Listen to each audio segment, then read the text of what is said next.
Hello everyone, welcome to Prep Nation. आपका 2 नवंबर के current affairs में स्वागत है। तो चलिए फिर आज के जितने भी इम्पोर्टेंट करंट अफेयर्स के क्वेश्चन हैं उनको इस लेक्चर में कवर करते हैं। पहला question, which of the following Lakshadweep beaches received the blue flag tag? निम्नलिखित में से किस लक्षद्वीप समुद्र तट को ब्लू फ्लैग टैग प्राप्त हुआ है? तो जो ब्लू फ्लैग टैग मिला है वो ऑप्शन ए कदमत बीच और ऑप्शन बी मिनिकॉय ठुंडी बीच। तो इन दोनों बीचेस को ब्लू फ्लैग टैग का सर्टिफिकेशन मिला है। तो इसका सही आंसर होगा ऑप्शन डी, बोथ 1 एंड 2। तो ये दोनों बीच, मिनिकॉय ठुंडी बीच और कदमत बीच, ये दोनों के दोनों बीचेस लक्षद्वीप में है और इन्हें इंटरनेशनल ब्लू फ्लैग टैग का सर्टिफिकेशन मिला है। और ये किसने दिया है? तो ये दिया है फाउंडेशन फॉर एनवायरमेंट एजुकेशन ने, जो कि डेनमार्क में स्थापित है। वहीं किसी भी बीच को ब्लू फ्लैग टैग का सर्टिफिकेशन देने से पहले ये सुनिश्चित करना पड़ता है कि वो बीचेस 33 क्राइटेरिया को फुलफिल करता है कि नहीं। अगर फुलफिल करता है तो उसको ये सर्टिफिकेशन मिल जाएगा। और वहीं इसकी जानकारी दी थी भूपेंद्र यादव जी ने, जो कि है minister of environment, forest and climate change. अब भारत में टोटल नंबर ऑफ बीचेस जिसे ब्लू फ्लैग सर्टिफिकेशन मिला है वो उसकी कुल संख्या 12 हो गई है। तो उन 12 में 2 तो अभी मिला है, जो है मिनिकॉय और कदमत बीच। वहीं जो बाकी 10 है उसमें है गुजरात का शिवराजपुर, दीव का घोगला बीच, वहीं कर्नाटक का कसड़कोड और पदुबिद्री बीच, वहीं केरल से है कप्पड़ बीच, तो आंध्र प्रदेश से है ऋषिकोंडा बीच, वहीं उड़ीसा का गोल्डन बीच, तो वहीं अंडमान और निकोबार का राधानगर बीच, फिर तमिलनाडु से कोवलम बीच, तो पुडुचेरी से ईडन बीच। और वहीं इन 12 बीचों में जो गोल्डन बीच है पुरी का, वो पहला बीच है एशिया का जिसे ब्लू फ्लैग सर्टिफिकेशन दिया गया है। In which country the first Asian India startup festival was inaugurated in October 2022? अक्टूबर 2022 में किस देश में पहले आसियान भारत स्टार्टअप फेस्टिवल का उद्घाटन किया गया? तो वो किया गया ऑप्शन है इंडोनेशिया में। ऑप्शन है इंडोनेशिया। और वहीं स्टार्टअप को इनॉग्रेट किया डॉक्टर श्रीवरी चंद्रशेखर जी, जो कि सेक्रेटरी है department of science and technology के। और वहीं ये पहला आसियान इंडिया स्टार्टअप फेस्टिवल कहाँ हुआ? तो ये हुआ इंडोनेशिया के बोगोर में, बोगोर। वहीं बात करें आसियान की, तो इसका फुल फॉर्म होता है the association of south east Asian nation, और इसमें कुल 10 मेंबर कंट्री शामिल है। और इन 10 के 10 देश को आपको याद रखना जरूरी है। तो आइए देखते हैं, जिसमें पहला है ब्रुनई, फिर Cambodia, Indonesia, Laos, Malaysia, Myanmar, Philippines, Singapore, Thailand और वियतनाम। तो ये 10 के 10 देश आसियान के सदस्य है। वहीं आसियान का हेडक्वार्टर है जकार्ता और इसके जो सेक्रेटरी जनरल है वो है लिम जॉक होई, लिम जॉक होई। In which country the globe youth climate summit was held in October 2022?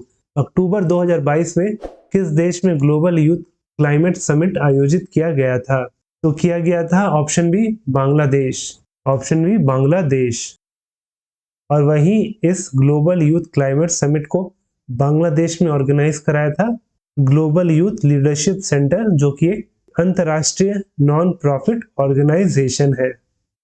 With which country is the Indian Navy conducted the 29th edition of SIMBEX from 26 to 30 October 2022 at Visakhapatnam? भारतीय नौसेना ने 26 से 30 अक्टूबर 2022 तक विशाखापट्टनम में सिम्बेक्स के 29वें संस्करण का आयोजन किस देश के साथ किया है? तो किया है ऑप्शन सी सिंगापुर देश के साथ, ऑप्शन सी सिंगापुर देश। तो जो सिम्बेक्स एक्सरसाइज है उसी में उस कंट्री का नाम छुपा हुआ है। तो सिम्बेक्स का फुल फॉर्म है Singapore India maritime bilateral exercise, और ये हुआ था 26 से लेकर 30 अक्टूबर तक। और ये जो सिम्बेक्स एक्सरसाइज है ये 2 फेजों में चला था। पहला फेज जो हार्बर फेज था ये विशाखापट्टनम में हुआ था 26 और 27 अक्टूबर को। उसके बाद दूसरा फेज था सी फेज, जो बे ऑफ बंगाल में कंडक्ट हुआ था 28 से 30 अक्टूबर के बीच में। वही जो सिम्बेक्स एक्सरसाइज है इसकी शुरुआत वर्ष 1994 से हुई है और उस समय इस एक्सरसाइज का नाम हुआ करता था exercise Lion King, Lion King. Indian Air Force and French Air and Space Force are participating in a bilateral exercise named Dash.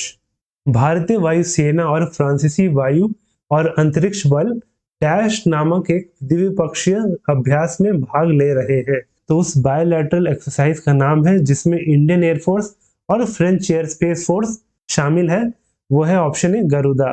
Option A Garuda exercise.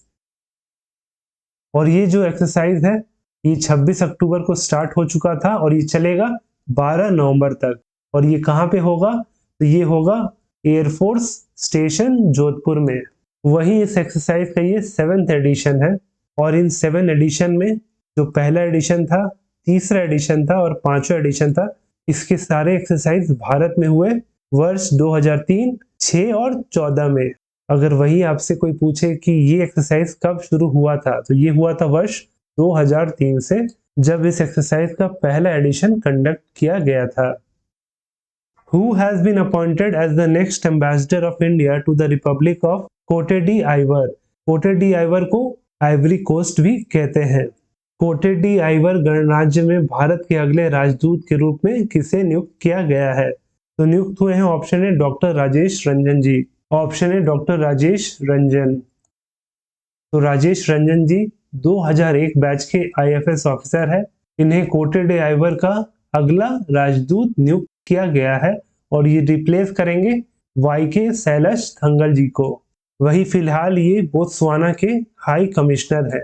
वही जो कोटे डी आइवर ये आइवरी कोस्ट देश है, ये वेस्ट अफ्रीका के southern coast पे बसा हुआ है और वहीं इसकी राजधानी है यामूसुओक्रो।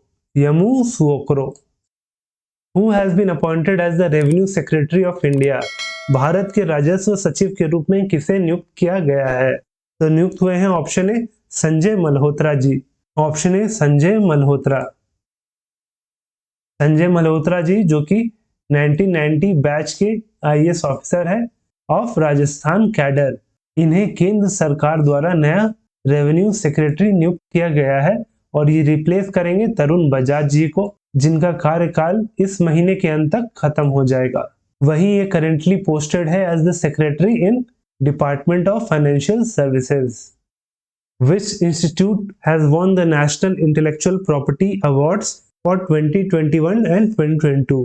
किस संस्थान ने राष्ट्रीय बौद्धिक संपदा पुरस्कार 2021 और 22 जीता है? तो 2021 और 2022 दोनों वर्षों का जो नेशनल इंटेलेक्चुअल प्रॉपर्टी अवार्ड जीता है वो इंस्टीट्यूट का नाम है ऑप्शन बी आईआईटी मद्रास।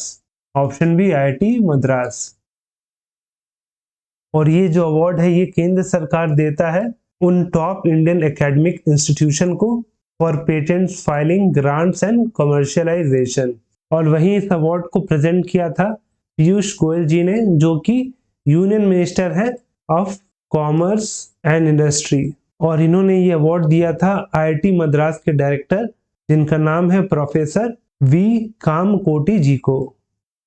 तो ये जो क्वेश्चन है वो आपके लिए है कि where is the headquarter of the united nation general assembly located?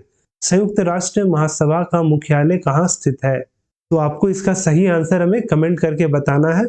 और वहीं हमारे ये डेली करंट अफेयर का लेक्चर का पीडीएफ आपको हमारे टेलीग्राम चैनल प्रेप नेशन में मिल जाएगा, जिसका लिंक नीचे डिस्क्रिप्शन में दिया गया है।